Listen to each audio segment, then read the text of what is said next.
এটাই দরকার।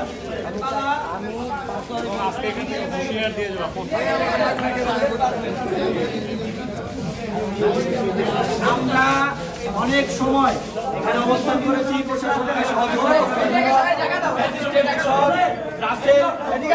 গ্রেপ্তার করার জন্য। তার বিষয়ে যথেষ্ট প্রমাণ থাকার পরেও, ভিডিও ফুটেজ থাকার পরেও সে সম্পদে বহাল আছে।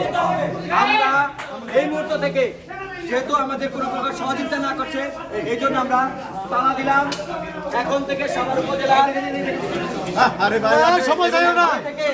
সাভার উপজেলার কার্যক্রম বন্ধ। এই যে তালা দিলাম এবং এই সিলিন্ডার রুমেও তালা দিব, এই সিলিন্ডার রুমেও তালা দিব।